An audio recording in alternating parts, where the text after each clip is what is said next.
ಇನ್ನು ದಕ್ಷಿಣ ಕನ್ನಡ ಜಿಲ್ಲೆಯಲ್ಲಿ ಧಾರಾಕಾರ ಮಳೆ ಹಿನ್ನೆಲೆ ನಾಳೆ ನಾಡಿದ್ದು ಎಲ್ಲಾ ಶಾಲಾ ಕಾಲೇಜುಗಳಿಗೆ ರಜೆಯನ್ನು ನೀಡಲಾಗಿದೆ. ದಕ್ಷಿಣ ಕನ್ನಡ ಜಿಲ್ಲಾಧಿಕಾರಿ ಮುಲ್ಲೈ ಮುಗಿಲನ್ ಈ ಬಗ್ಗೆ ಆದೇಶ ಹೊರಡಿಸಿದ್ದಾರೆ.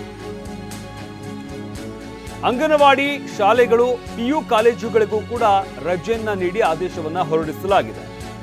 ದಕ್ಷಿಣ ಕನ್ನಡ ಜಿಲ್ಲೆಯಲ್ಲಿ ಧಾರಾಕಾರ ಮಳೆ ಸುರಿತಾ ಇರುವಂತಹ ಹಿನ್ನೆಲೆಯಲ್ಲಿ ಜೊತೆಗೆ ಹವಾಮಾನ ಇಲಾಖೆ ಕೂಡ ರೆಡ್ ಅಲರ್ಟ್ ಅನ್ನು ಘೋಷಣೆ ಮಾಡಲಾಗಿದೆ. ಈ ಕಾರಣದಿಂದಾಗಿ ನಾಳೆ ನಾಡಿದ್ದು ಎಲ್ಲಾ ಶಾಲಾ ಕಾಲೇಜುಗಳಿಗೆ ರಜೆಯನ್ನ ನೀಡಲಾಗಿದೆ.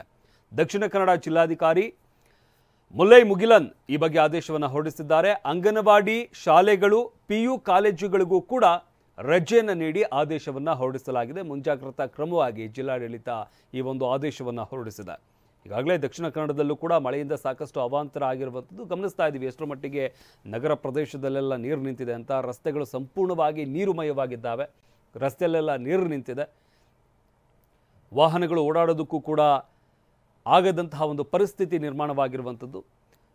ಈ ಕಾರಣದಿಂದಾಗಿ ಶಾಲಾ ಕಾಲೇಜುಗಳಿಗೆ ರಜೆಯನ್ನು ಘೋಷಿಸಲಾಗಿದೆ. ಜಿಲ್ಲಾಡಳಿತ ಈ ಬಗ್ಗೆ ಆದೇಶವನ್ನು ಹೊರಡಿಸಲಾಗಿರುವಂಥದ್ದು. ನಾಳೆ ನಾಡಿದ್ದು 2 ದಿನಗಳ ಕಾಲ ರಜೆಯನ್ನು ಘೋಷಿಸಿ ಆದೇಶವನ್ನು ಹೊರಡಿಸಲಾಗಿದೆ.